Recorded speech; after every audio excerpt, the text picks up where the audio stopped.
I welcome you and I encourage you to get your assistant coaches and other coaches involved. And let's turn this into something that can really be beneficial, not only for your individual programs, but for the women's program in general. And I think once we understand that we're a lot better collectively as a group, I think that's when we really move forward and give a real chance for our athletes. So just feel free, you need to know that as a national staff and a national office, we're here to help you and assist you in any way we can. And this is just one of the ways, but you should all have the contact lists and ways and means to get a hold of us, and just feel free to do so and know that we're here to help you. So I wish you well and wish you good luck through the year and hope to see you soon. I'd like to say if everyone can turn on their cameras so we can, because I don't know, I personally don't know everyone on here, but it'd be nice to see faces. And then that way, when we see you in person, we can put a face to your name. Thank you, guys and ladies. Yay. Awesome. If there's anything. Oh, no, that's okay. Awesome. I just want to see your guys' beautiful faces. There you go. Awesome. So as you guys know, Terry Steiner, Clarissa Chun, Jessica Medina.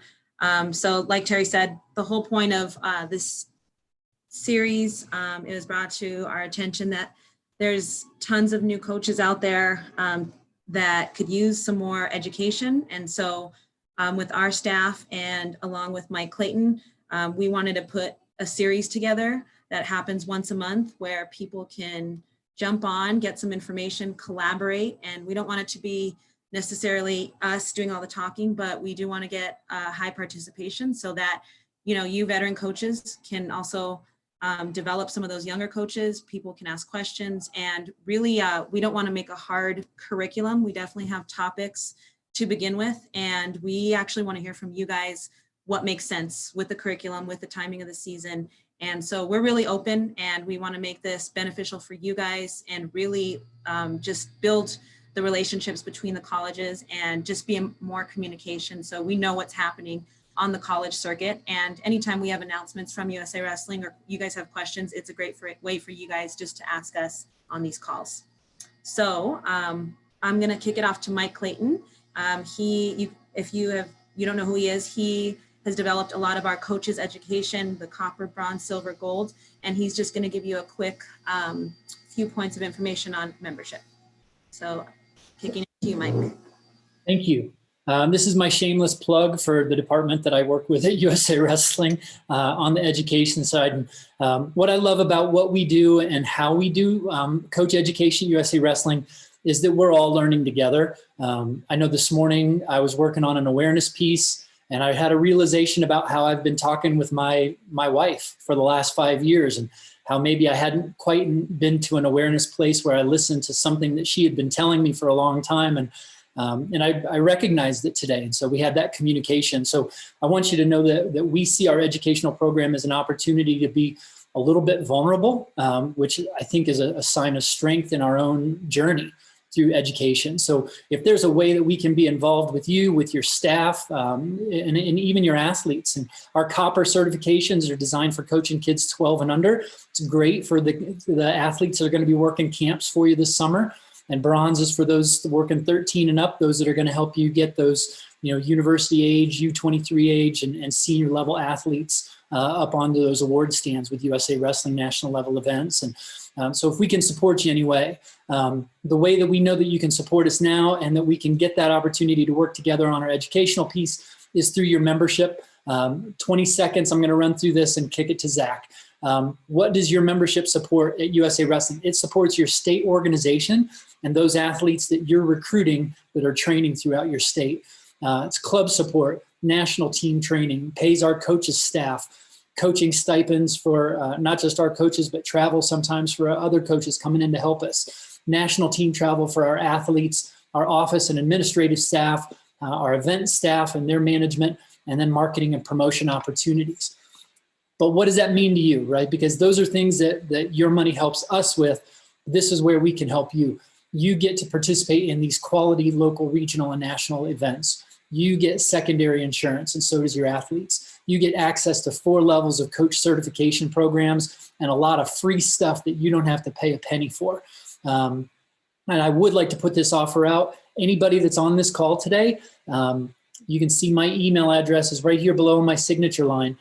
Anybody wants a free copper and bronze course, send me an email with your USA Wrestling ID number, and as long as you're an active member, I'll get you a free copper and bronze course from USA Wrestling. That's $130 worth of free courses just for making sure that you're a member. So anything that we can do, you'll get USA Wrestler magazine, which has great articles and tips and tricks of the trade.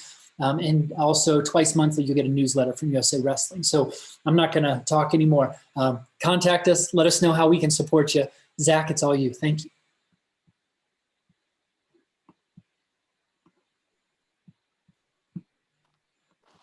Thanks, Mike. Jess, did you want to say anything before we get perfect. started? No, I was just going to introduce Zach Eric and just want to thank him for his time. He's been really active, not only with our coaching staff and USA Wrestling. He did a series for us with the rules and asking questions in areas that may be confusing. So he has his presentation, and if you guys have questions, please just put them in the chat, and he's just gonna get as far as he can, and we'll go from there. All right, thanks, Jess. The one thing that probably what's going to happen here in this process is, like, I don't actually, because I'm going to be using videos, and so I can't actually see anybody's faces and whatnot, because when you optimize the video on Zoom, it more or less deletes all the videos you can see. So if somebody has a question, I do have the chat up, so that way I can see that as we go. So welcome. It's great to see the participation, the numbers of all of the coaches on here. Just to give you a quick background, a little bit on myself before I get started here.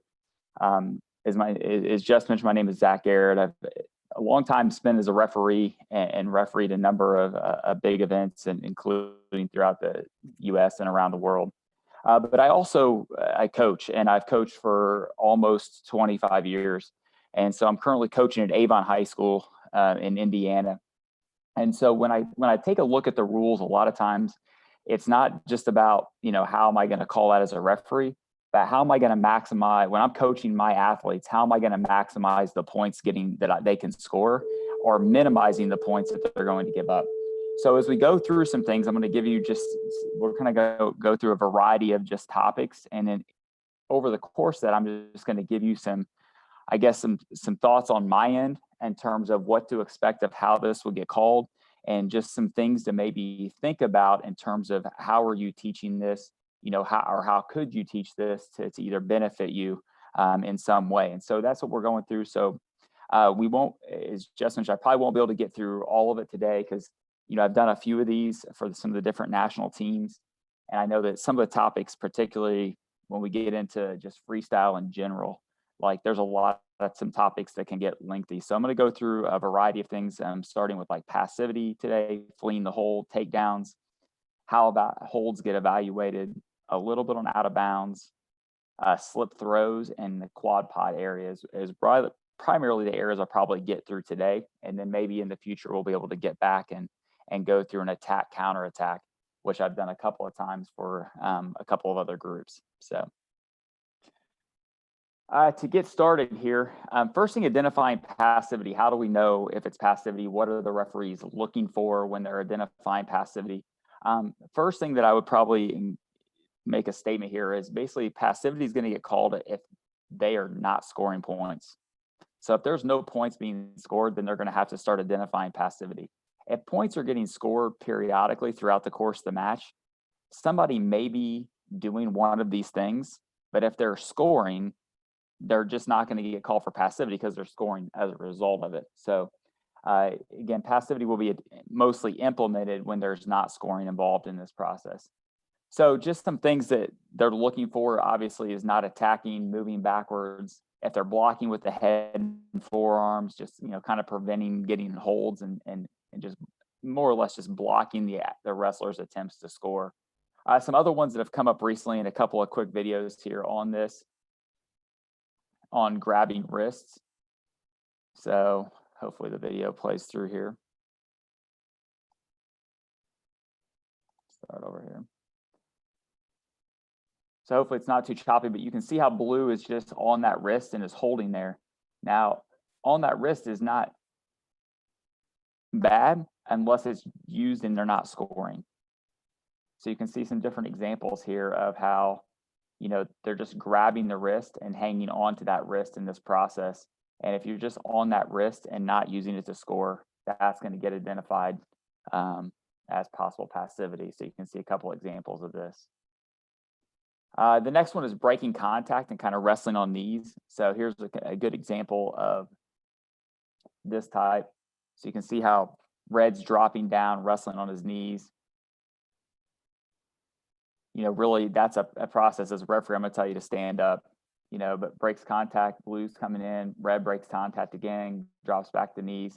They're going to be the one that's going to get identified for passivity, or should in this case. So those are just a couple of examples of that.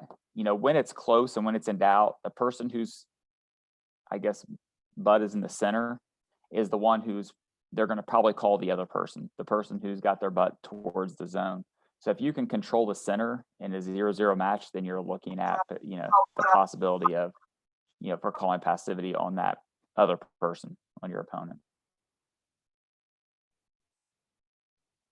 Some activity time and scoring. You know, I think sometimes it's important to kind of know where that clock is at and how much time is on there. And I know that that's probably not always easy at some of the events to know what the scoreboard is and how much time is left on that. But here's a couple of good examples of utilizing that time to their advantage.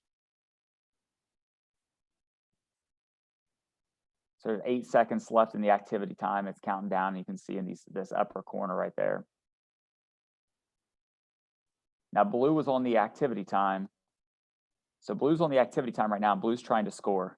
Now, we're not a takedown because the Merkle position is not a takedown. And Red stayed up just long enough in that quad pod to score that point for the activity time, because Blue had to score before the activity time was up. And since the activity time was up, this is why Red got 1 point for the activity time. Then Blue was able to get the 2 points for the takedown. So Red did a nice job of maintaining himself in that quad pod position, so that way he scored the 1 point and then didn't want to fight it, went ahead and went down and gave up the 2. Now he did get turned again for 2, so it was 2 and 2 there. So the end of this scenario will be 4-1. But just a decent thought process there of knowing how much time it is and knowing when to fight and how long to stay in certain positions in order to try to make sure you can get that extra point.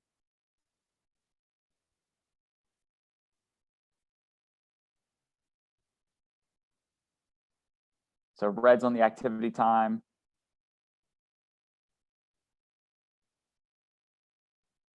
Now Blue scored because Blue got the takedown, and it was after the activity time. Again, it doesn't matter who scored or when they score. Anybody that scores before that 30 seconds eliminates the activity time. And if you're looking to score, in this case, if I was Blue and Red shot and she doesn't have much, I'm not going to be in a quick hurry with it. If there's only 3 seconds left to go in the activity time, I'm not going to be in a hurry to go behind right away. Because if I can hold that position for 3 seconds, then this can happen as well.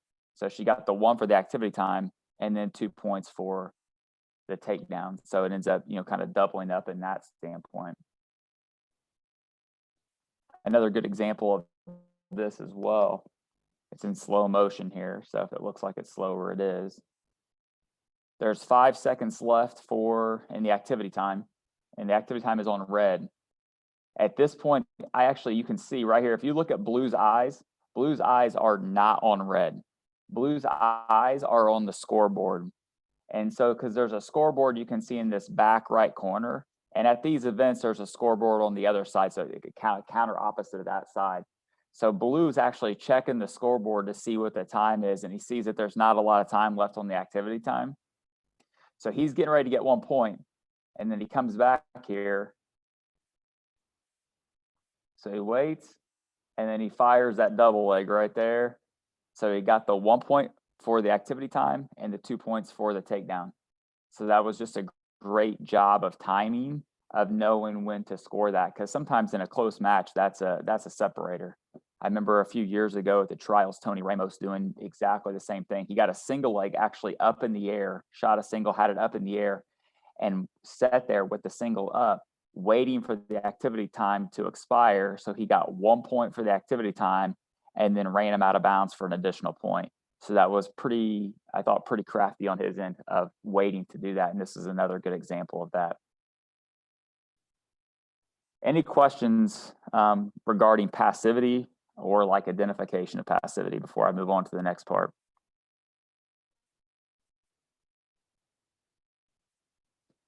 And I would say if there's anything that comes up, even in the middle of whatever, don't just type it directly in the chat and I should be able to see it. And Jess, if I miss something in the chat, like if it's not coming up for me, just please interrupt me and let me know and I'll gladly break off and make sure I get the question answered during that time.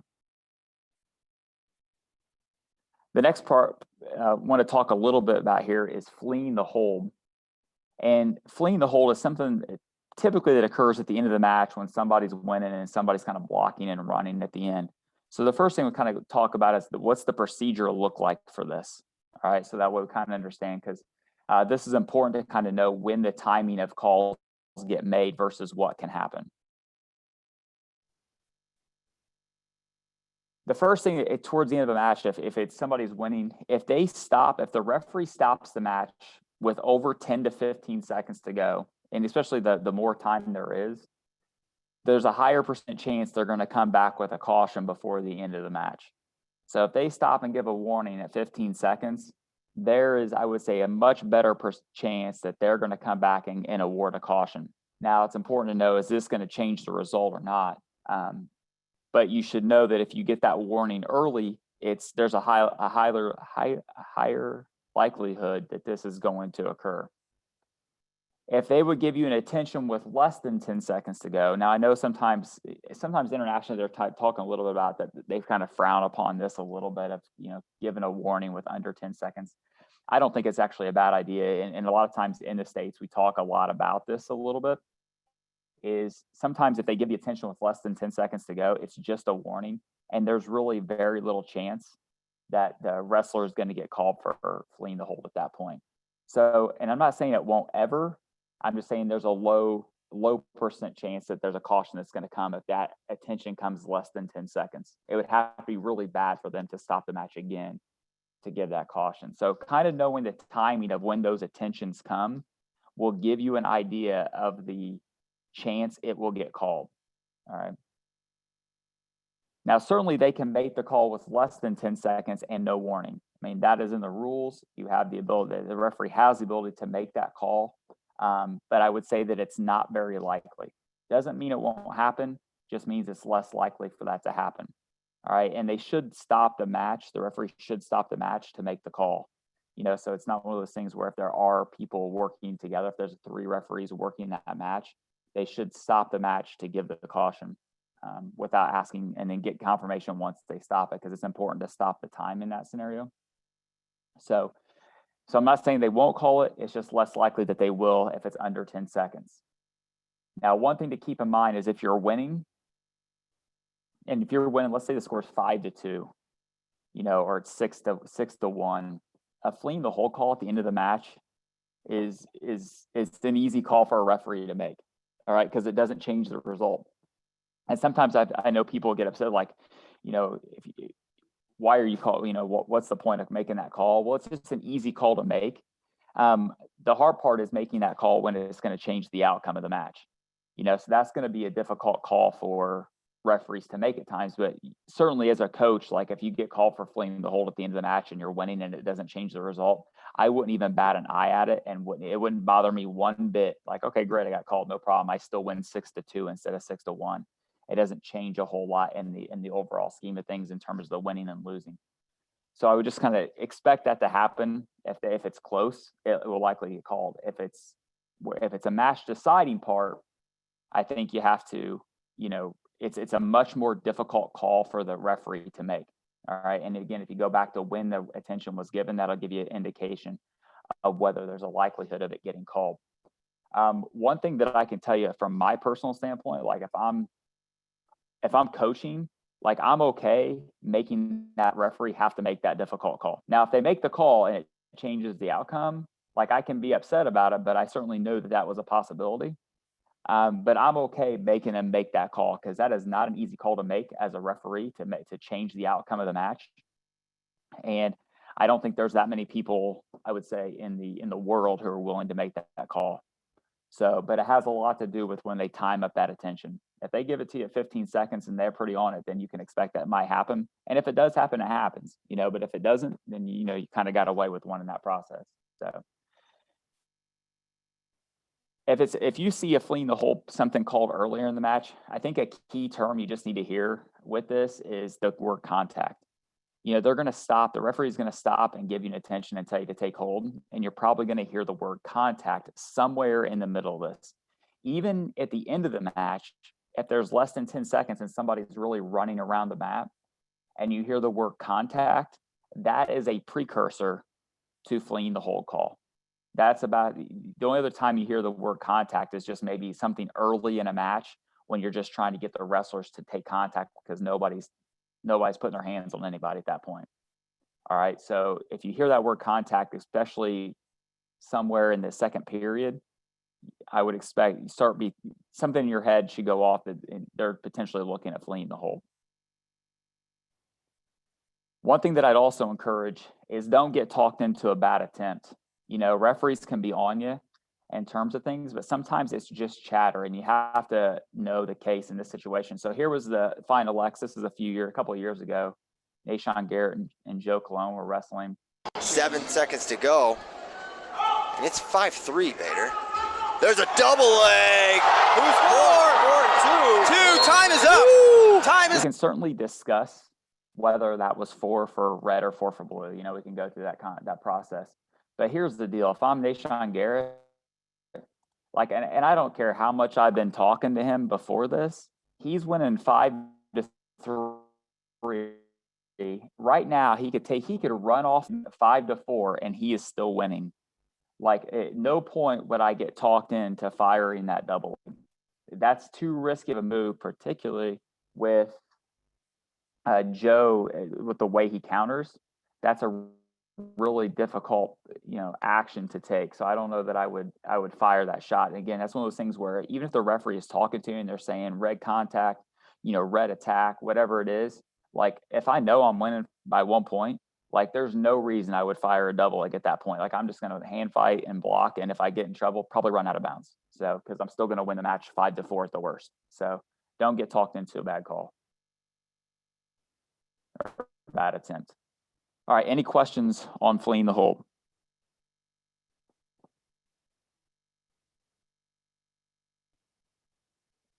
All right, awesome.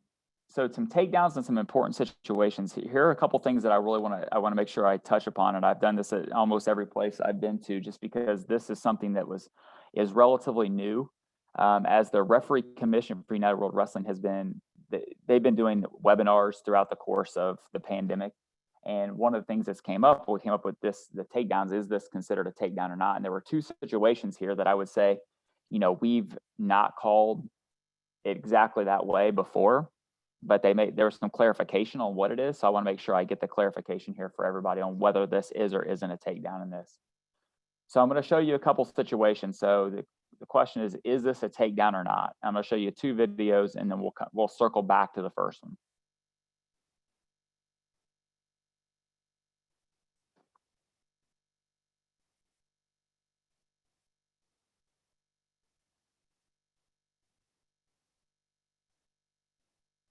So the referee scored 2 red here for the near side cradle. So let's take a look at the next one.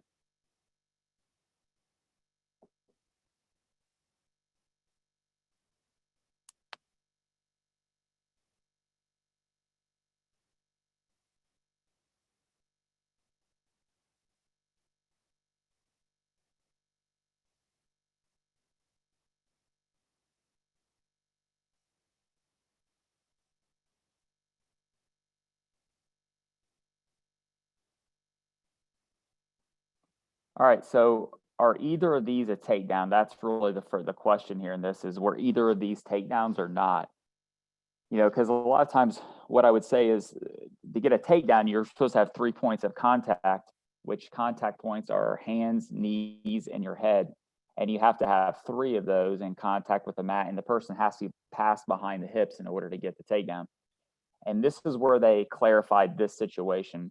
So the first one we're looking at here, back to the first video here, is this considered a takedown? And this is what was said. They said this is a takedown. Even though both situations were similar, here was the difference.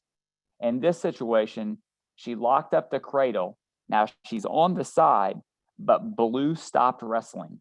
Like Blue stopped defending. Blue dropped her hand off the leg and was no longer trying to do that.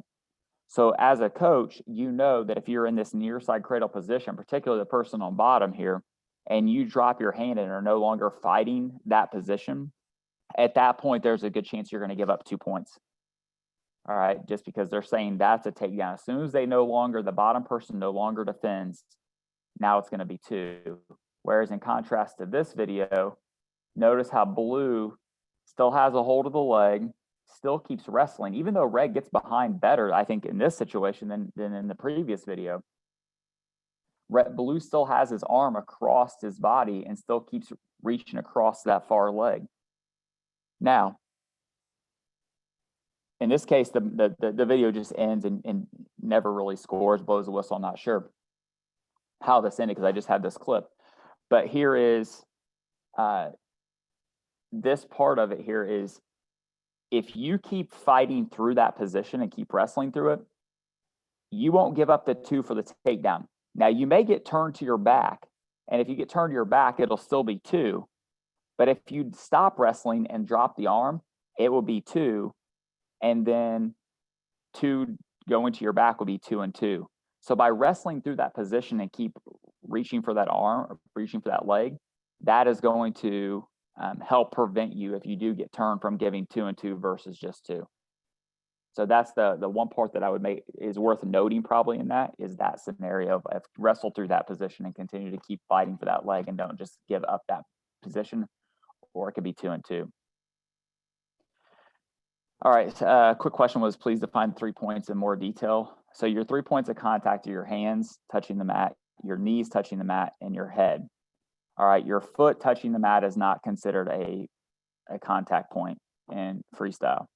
So in order to get a takedown, you have to have 3 points in contact with the mat. So that could be 2 knees and 1 hand. That could be 2 hands and 1 knee. That could be 2 hands and your head touching. All right, so if you have 3 points of contact, then you'll go. The elbow trump, if your elbow or forearm hits the mat, that trumps all of it. You don't need anything else, Aaron. So it'd be directly 2 points with the elbow.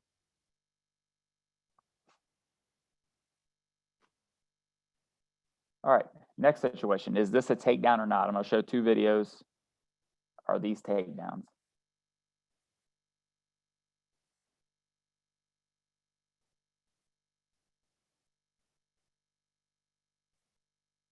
So here it is again, and then this will go in slow motion a little bit.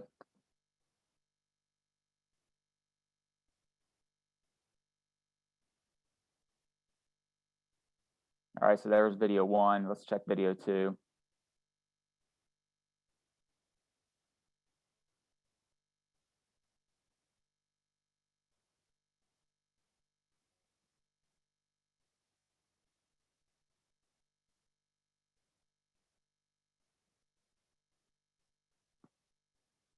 All right, so the question is were those takedowns? Very similar situations in terms of posting, wrestling, kind of wrestling through the position of posting. Are those considered takedowns? And here's one of the changes for this coming, what you can expect a little bit with this is that those are both considered takedowns. And here's why they consider those takedowns. I'll go back up to the first one. As soon as the hand posts backwards, so here he's got the leg, even though he only has one leg, doesn't really have control. You can see that the outstretched arm behind posting backwards, even with one leg, this is going to be directly 2 points. All right, directly 2 points. I thought when you watch this live, you're like, because we're so used sometimes to the folk style mentality that you got to have control in that. So we wouldn't score that as 2. But here, because he posts that arm backwards, here it is. right there. There's that post backwards, that should be 2 blue. Now, on a side note, if I'm red, if they give 2 here, the last thing you want to do is come up real quick, because you're walking right up into a body lock and you're squaring up with them, which means if they body lock you back down, you square up and get body locked back down to the mat, there's a good chance they're going to score 2 points again because you squared up and faced, all right, versus just giving the 2. So that's a side note too. This one as well, back to the outstretched arm. So you can see here, she's okay right now, no problems. She's okay still. She's over top. See how she's reached over top? That's fine. You know, going to a chest lock is okay. You know, but as soon as she posts right here, see her post her hand back. As soon as she did that, that was 2 points and should have been scored. So this was a clarification that came about over the course of the last 5 months. Now, we haven't wrestled a lot, so we haven't been into that situation. But know that that's something that's going to be starting to get consistently called more and more. You know, I would say this is not something we focused on, but it will start to become more of a focal point as you see this. Now, why is this important? Well, there's a couple of situations. So here's an example from another one that they also talked about of what they said this should be. I don't think this will get called in the States, but the concept is the same. You know, why do we need to know that they're going to score that 2 points in that situation? So here's the World Championships in 2019 here. And they're saying right there was 2 points. And because he keeps scooting to try to get out of bounds, like to try not to, because in Kyle's mind, Kyle's saying, I haven't given up a takedown yet. So if I'm not giving up a takedown, I'm going to keep fighting, keep scooting, because that's where he should be going. The problem is he's going backwards and he goes out of bounds in the process. What they said is this should have been 2 for the takedown and then caution red and 1 point for blue for fleeing the mat. Now, I don't know if I agree with it, but it doesn't matter what I agree. If they said that's how it's going to get called, then that's probably what they're going to call it at a big tournament like this. I don't expect that would happen probably in the States or at a lot of your events, but the concept is the same. Knowing when you give that 2, and as a coach, knowing that you already have given up that 2, at some point, it's better to just say, you know what, I'm going to get back and make sure I got really good defense now so I can get back on my feet as quick as possible. Because if I keep wrestling through that, I might end up giving more points as a result of it, you know, versus just giving the 2 and then get back to my feet and go, or it may take a lot longer for those points and finally to wrestle through those positions. So knowing that, I think, will be helpful in terms of how long do you fight and defend a situation, knowing you've already given up 2 points in that scenario. So those are just 2 things I wanted to bring up regarding takedowns, and because they were relatively new. And these are things that we're going to be talking about over the course of, you know, the winter and into, you know, all of next year as we get back into tournaments. Any other questions on takedowns? Zach, Yes. what on a challenge? Say if a referee official didn't give 2 points, what is the wording for a coach? Like, what should my challenge wording be for a 2 with the arm extended? Yeah, I would say that the arm. Please look, I think the arm was extended and he was past that 90-degree angle. So because like there's a 90-degree angle, you're back like straight up and down. And if you post backwards, you got one arm extended and you're past that 90, that's what I would ask him to look for to see if that happened.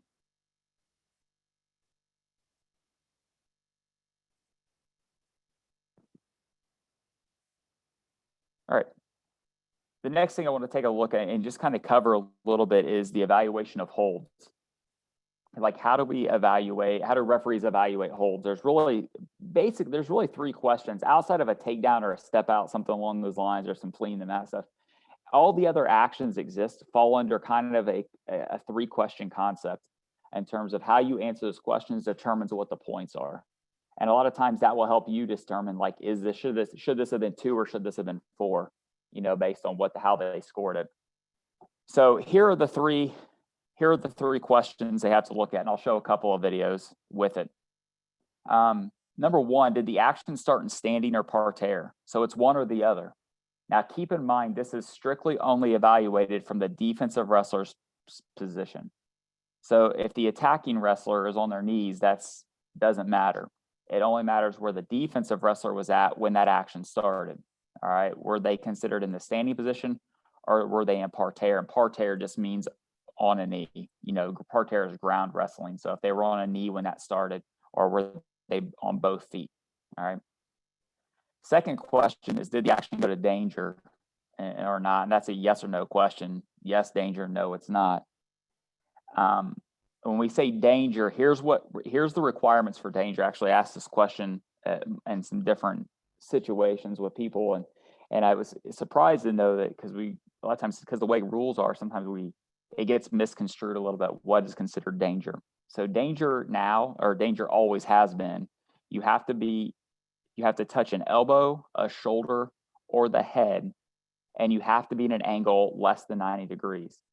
So just rotating through doesn't necessarily make it danger position. If it's going to be considered danger, you have to hit an elbow, shoulder, head, and it has to be at past 90 degrees.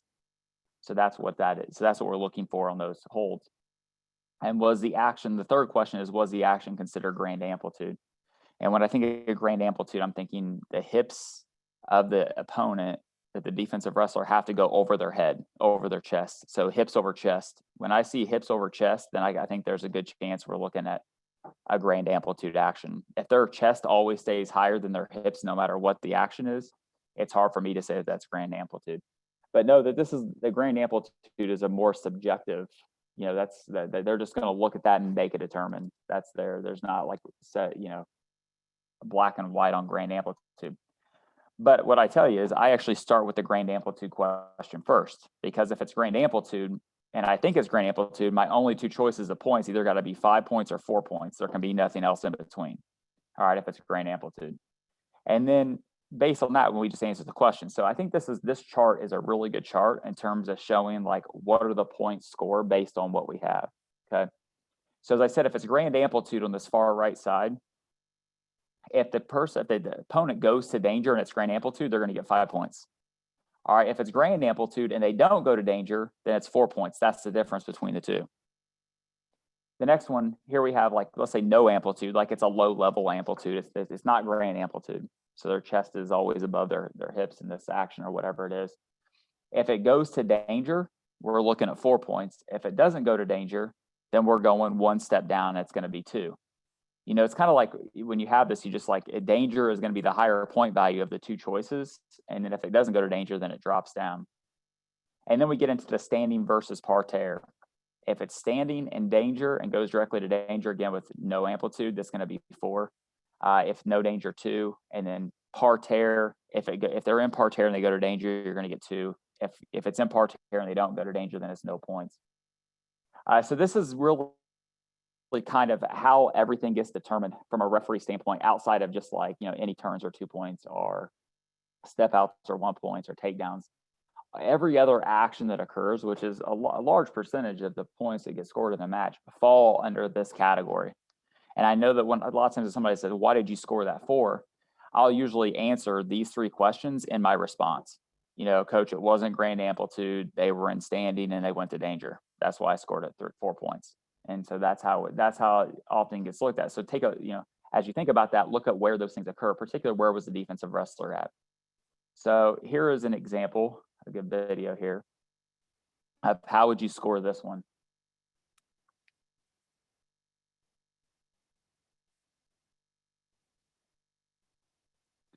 Show it again.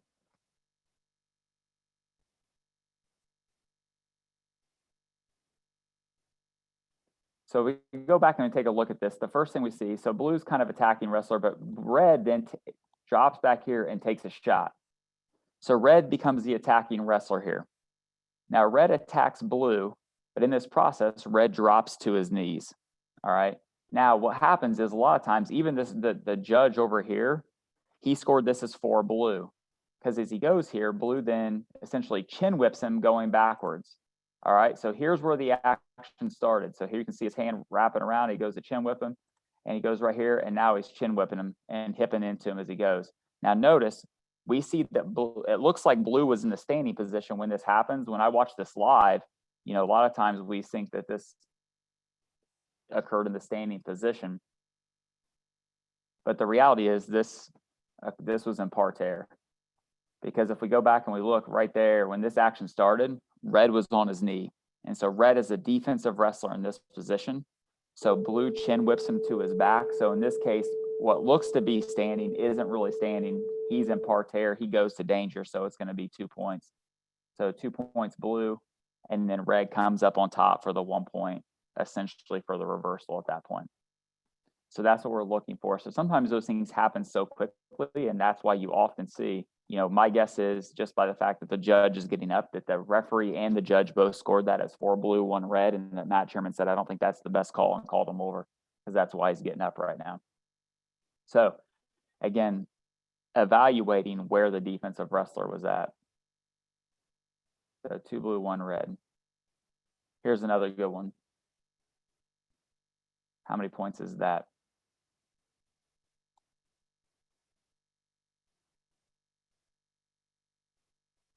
So red's the attacking wrestler. The question is, does this start in standing or parterre? And this is standing. The next question is, was this a grand amplitude? Because in order to have grand amplitude, you got to be in the standing position. It doesn't happen in parterre. So is this grand amplitude? I would say no. So right now my choices, since it's not grand amplitude, my choices are 4 points or 2 points. And so it's in the standing position. The question then is does he go to danger? And if we watch, even blue saying it's not 4 in this position, because if you look, he rotates and he goes, there's one hand, he goes to a second hand, he never hits an elbow, shoulder, or head. So he never went to danger position. So this was just standing, there was no danger, this is only 2 points. So that's how the evaluation of holds are. So when we start getting into other things and other situations, particularly additional scoring actions, keep those 3 questions in mind as we evaluate those. Any questions on the evaluation of holds?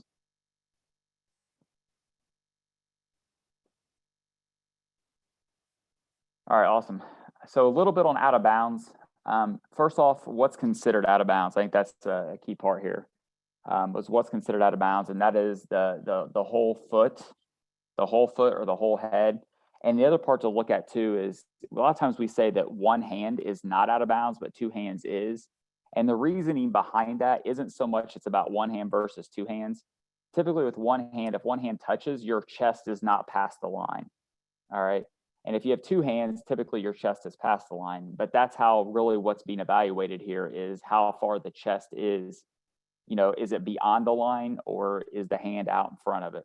So a good rule of thumb typically is 1 hand is in, 2 hands is out of bounds, but really it's more complex than that. It's a little bit about where the whole body is. So if we get that. Now, that's from the standing position. If we're in parterre, again, when we're looking at it's the head, and then even if their chest slides out a little bit beyond halfway, like your chest is up, as long as your head's up, you're still considered inbounds in that. Your feet aren't out of bounds once you're in parterre and down on the mat.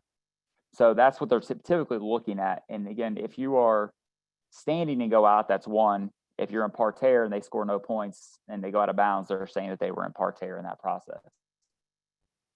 Now, referees, typically the way we teach this for this, because the out of bounds is one of the most difficult areas. I think no matter what level of wrestling, no matter what style of wrestling you have, there are some areas that are really difficult to call as a referee. And one of those is out of bounds. And I think that's where you separate when you start looking at between the good referees and the best referees. One of those separations is their ability to call the line, like how well you call that. And the way they should call this is if let's say the red is the attacking wrestler, red's attacking and blue steps out of bounds, they're going to give red the opportunity to finish the action. They already know they've got 1 point because of the step out, but they're going to give the attacking wrestler time to finish it and maybe get 2 or 4. So that typically is what should happen, and that's what we try to teach that. But is it always the case, or do they whistle a little quick sometimes? Absolutely. It's one of the more difficult areas. So when you see that step out, you have a tendency to blow the whistle quicker than what it should be. Question here from Aaron: in parterre, is it any part of the head or all of the head to be considered? It's all of the head that's in contact with the mat. Let's put it that way. So like if my forehead touches out of bounds and it's the only part that's touching and it's completely out of bounds, it's out of bounds. Even if my chin, let's say, was in bounds, we're not getting that technical with it. All right. So whatever's in contact with the mat of my head and it goes beyond that line, then it's going to be considered out of bounds. If part of my contact with the mat is half on, half off, then it's going to be inbounds. But as soon as it slides that inch or 2 inches or whatever that is, then it's going to be considered out of bounds.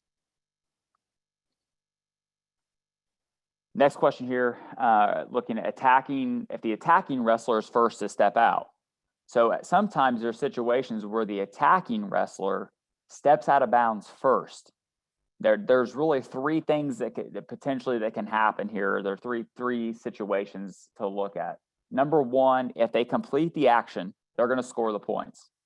So they have the opportunity to complete their action. All right, as long as if they step out first, they can still finish. If they're unable to finish the action, their opponent gets 1 point. It doesn't matter that they were the attacking wrestler because the rule said whoever steps out first, they have to either finish their action or they're going to lose 1 point. So if they're unable to finish their action, they're going to get 1 point. And if they would lift your opponent, let's say you get a double leg, this probably happens more in Greco than it does in freestyle. But if you get a double and walk a person out and then set them down and you step out first, because you have them lifted, it would be no points. I would never have, I don't see that happening very much because people want to score points. They're not just lifting them and walking them out of bounds. So this happens more in Greco, but these are the situations. So certainly it's possible that you could give up a point if you step out first, even if you're the attacking wrestler and you don't score the normal points. All right. The other part that I want to add in here about out of bounds is know that 1 foot is okay if you step out and score, but if once 2 feet go out of bounds, it's done. So if you step out with 1 foot, then another foot comes and so on, like you don't get an unlimited amount of space to finish an action. Once 2 feet are out of bounds, that's where the action stops at. All right. So then the points will be awarded based at that point. Question here. So if the offensive wrestler steps out and finishes the action, the defensive wrestler doesn't get 1. Correct. The defensive wrestler would not get 1. We're only going to score 1. We're either scoring the person who scored the points. If they don't score the points, then their opponent would get 1 point. You don't get, it's not 2 at the same time. So likewise, if I'm the attacking wrestler and they step out and you have a step out and then I'm able to finish my action and get 2, I'm only going to score the 2 points. Not that you're not going to get a 2 points and plus 1 point because they went out of bounds. You're only going to get the 2 points. So, and that's why as a referee, we try to wait and we want to award the highest possible points in that scenario. So here's a couple out of bounds situations.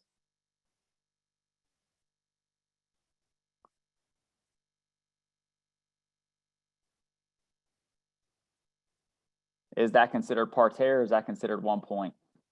That's a question that comes up. And this situation is pretty consistent. This happens frequently in a lot of matches, and I'm sure you'll see it this year. Here's what I'll tell you. Red made the attack. Blue goes up, comes down, goes up, comes down, goes out of bounds. They're giving up 1 point. Like that should have been 1 point for red. Even though maybe they didn't score it, it should have been 1 point for red.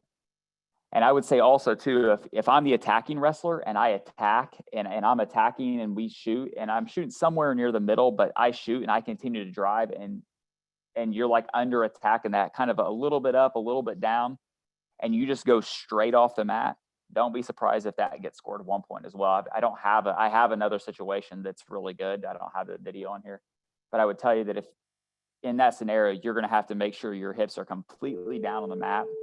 And you're going to have to get some sort of pause in there because if it's just a straight directly goes out of bounds, even if you land inbounds and then you slide out, there's a good chance because you're under attack that they're going to score that as 1 point. I said I have a better video. I just don't have it on here at this particular time. Here's a flea versus a step out.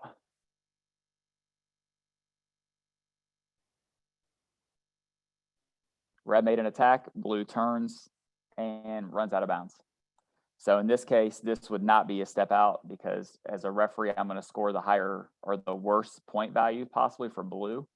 Red never got a takedown, so I can't give him 2 because he didn't get to the mat. But the best option here then would be caution blue, 1 point for red, and we'd restart back in the standing position. And this is one thing that I would advocate. I don't know that I've seen a freestyle match. I can't remember the last time I saw a freestyle match end in 3 cautions where somebody got cautioned out. You know, sometimes depending on the situation, a caution on 1 is way better than 2 points.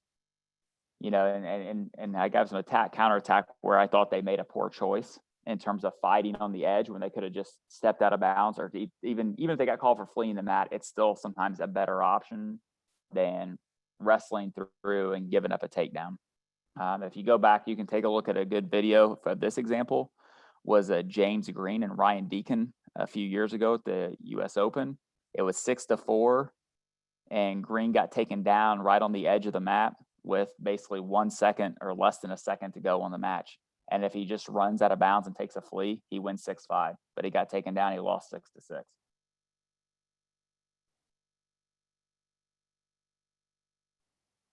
All right, next area here is risk or no risk. This is slip throws. So what is considered a slip throw? And I just kind of quickly go through it. You get this a little bit probably. This is again more Greco, but there's some things I think that are important to know as a coach, like what's going to get called a slip more likely than not, and what's not a bad option. If you're looking for a good safe action, I'll give you one. All right, but so risk, when you hear the term risk versus no risk, this is just referring to that slip throw situation. The risk versus no risk is a UWW terminology thing. So that's when you say, so risk, we call that, it's a slip throw. Like it was a good action, didn't score, wrestler got down to their knees or chest before they were able to counter. So that's what we refer to as risk, or we call that a slip throw. No risk is a simulation, like maybe you're under attack, or you're just simulating an action just because that's all you can do. Or potentially you get caught, like you try a headlock and the wrestler catches you before your knees get to the mat. So that would also get considered no risk because they caught you, and then you're going to score. So when we say risk, we usually mean that's no points and back to the standing position. Excuse me, if it's no risk, we're going to score 2 points for the takedown. So here's a couple of situations. Is this considered a risk or not? Should this be slip and brought back up? These are freestyle matches as well.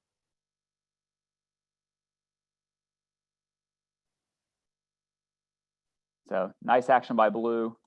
Red did not go to danger. It also is not considered a correct hold, and I'll tell you why it's not a correct hold. If you look, red landed on his knees right there. The only way you're going to get a correct hold is they have to land on their hips or chest. And he didn't land on his hip or chest, so it's not going to get 2 points. But blue made a nice action. Red didn't score, or blue didn't score. Red comes behind him. So slip throw back to standing position.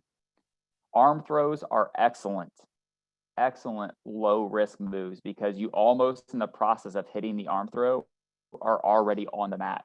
So that means your chances of coming away with points may or may not be great, but your chances of losing points are better. Like you're probably going to get called slip and brought back up to your feet unless you're just doing it while you're under attack. But even then, so here's another example. So watch this one.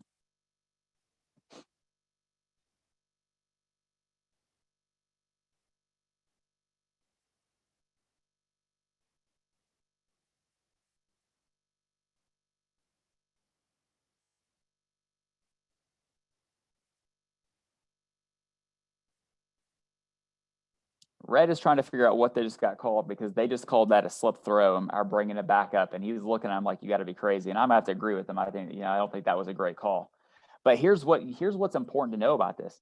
Like, even though, blue got out of position and blue was under attack, he just simulated an action, did the best that he could because he was going down anyway. So why not try something? And because it got called, it looked good enough like it was an attempt. So they called it a slip. Now, you as a coach know, like sometimes you got to realize, like, hey, that's a judgment call the referee has to make. Was he under attack and made that, or was she under attack and made that attempt because she was under attack, or was this a legitimate attempt or not? But likewise, like sometimes you may get it, sometimes you may not. Like here's a situation where they scored this as a slip and brought him back up and restarted it. And I don't agree with it. That's why there's a clip here, because I was at this tournament in charge. And we watched this about why it should have been 2. But as a coach, you should know that sometimes those situations aren't bad. It's okay to make an attempt, because if you're under attack and you make an attempt, as long as you can get your chest down to the mat and you don't give up 4 points, they might call it a slip and you might come back up to your feet. It certainly is a possibility that it could get called that way. But I can't tell you that this situation in general in Fargo is probably the one thing that gets challenged more often than not. And it's probably the one that has the highest degree of getting changed, especially if you have somebody else looking at it. So if you're looking for when is something good to challenge based on the tournament that you're at and who's there as a referees, and if you have somebody jury looking at it, then I would suggest that that's an option you can look at. Or challenging is usually, slips are usually a good one. One thing I want to add to this is if you slip going out of bounds. So if you make an action, like you try an action by the edge and you slip going out, it may be considered a slip throw, but because you were standing and you landed out of bounds, that should still get scored 1 point. All right, so slips out of bounds still score 1 point, even if it's a legitimate slip. All right, the last topic here that I'll cover here is quad pod. And so this one's, obviously becoming more and more common as we see. First off, note this is considered the standing position. Like you can even see this picture right now. If this hadn't been a takedown yet, right now there's only 2 points of contact, the hands. So this is still considered standing position. In order to get takedown, we mentioned that 3 points of contact. If they're in the quad pod and they go directly to danger, that's 4 points. If they go down and then get turned, it will be 2 and 2. And if they can rotate and not go to danger, then it could only be 2 points. So these are the 3 choices you can get as a scoring option out of a quad pod where somebody gets rotated, either directly to danger 4, down and turn 2 and 2, or no danger is just 2 points. So let's take a look at a couple of these, because I think, coaching these situations, you certainly want to try to coach to get that 4 point action. And if I'm defending that, I want to try to get it to the 2 point action. How do I maximize and minimize that? It has everything to do with kind of the direction that you're going with it. So here's an example here. And I'm going to come back to this in a second. So in this case, there was no danger position. He hit an elbow, but it was after he was already chest down, so he wasn't in danger. So it's just a takedown for 2 points. And I'm going to come back to this situation in a second. So I'll actually roll back to this slide in a minute. All right, so just 2 red. All right, here's another one. And Aaron, you'd asked about an elbow touching. And again, this is also a short time situation. I'm going to come back to short time situations in a second. So he's in the quad pod, and just before time expires, his elbow touches the mat. Elbows trump the 3 points of contact. If your elbow touches the mat, it's going to be 2 points. So you got to stay up off that elbow, or it's going to be 2. Okay. So that was back to that question you had earlier about the 3 points of contact. Elbow hits directly 2. This got challenged. It became 2 red. So red won 6-5.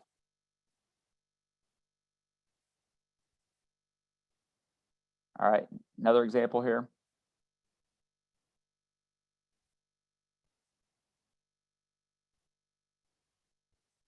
So we're in the standing position, and blue goes directly to the danger position.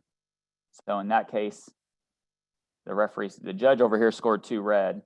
That was not the correct call. So the correct call here should have been 4 red because we're standing and we go directly to danger. So 4 red is the best option in that situation.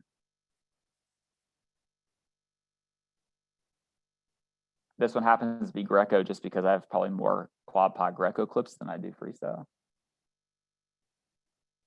But if you notice here, what happens to blue first? Where does he go first? The first place he goes is to that elbow. So he drives down to the elbow first. The elbow gives him 2. Red then turns him and gets 2 more. So it was 2 plus 2 in this situation. So it ends up being a total of 4, but it's a 2 plus 2 versus directly to danger like the video before.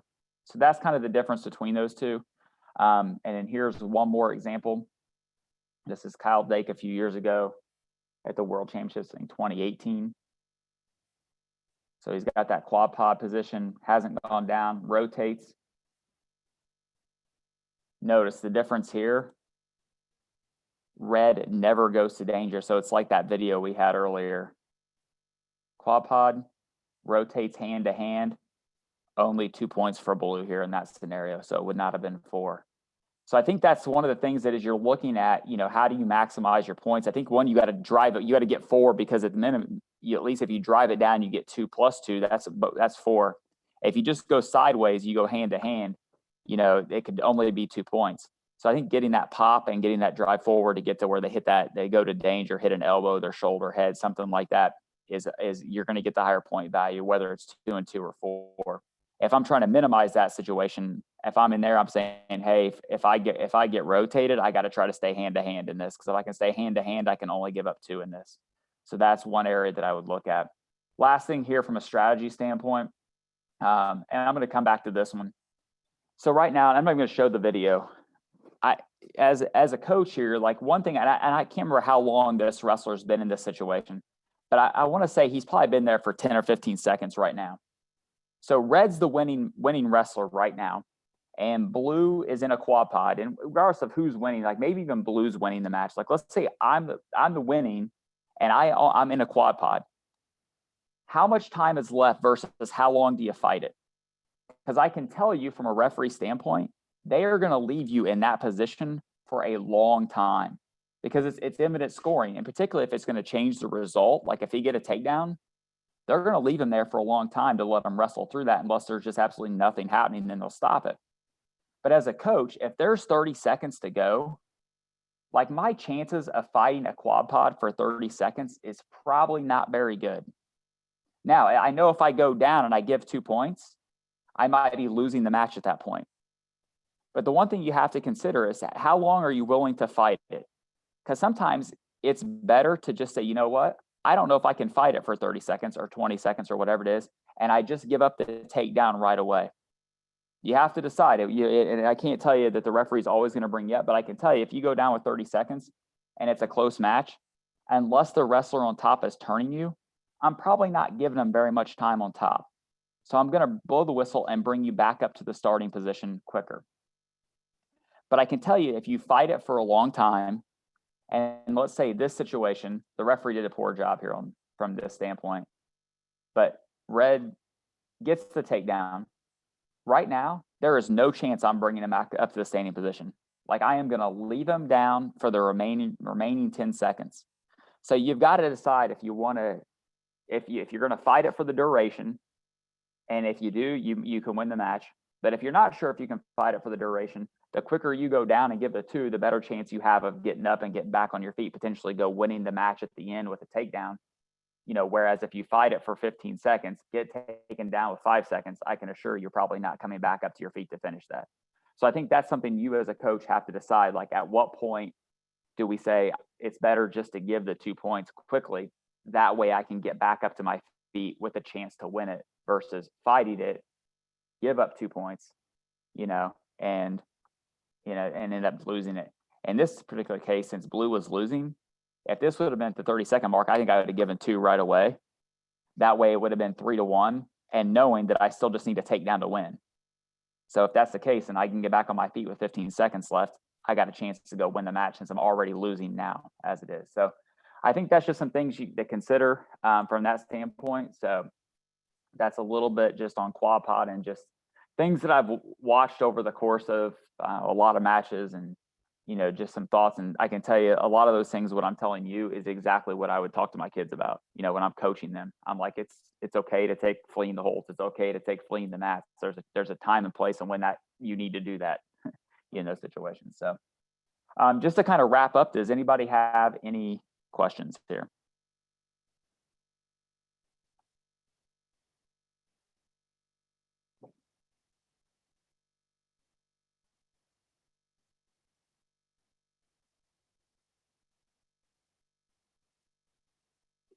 I have a question. Sure. They just sweat it out, Zach. Is this, I know that this is being recorded, so is there, is it going to get emailed as a resource for us, or is there a place for us to follow up and rewatch it? So I'll tell you this, Jess can talk about the recording, and I've sent this presentation to Jess as well. So if at any time, I think she was getting ready to click on here and disseminate it out, but certainly anytime I will gladly send out anything that I have to help from that standpoint. But Jess, do you have anything about the recording or the presentation? Yeah, I'll have it recorded and I can circle up with Mike and Clarissa and Terry and figure out how to get information out to you guys, but it is recorded, so I've got it. Yeah, Thank Jackie, Jackie, I'll definitely get it out to you. If you have other questions too, like if you guys see something or watch a video or have a question, you're certainly more than welcome. I don't think I have my email address up here, but Jess, if you send that out to everybody link-wise, can you just put my email and let them email me if you have questions? I'll certainly give you my opinion. Just know that what you hear today is my opinion. That doesn't make it 100% always going to happen. All right, there's a lot of things, and wrestling's very dynamic, and it's hard to call everything. And I'm just giving you my 2 cents on what it is. And if we are able to do another one, I'll go into even more detail with the attack, counter attack. There's some situations I think where you can maximize and minimize points there as well.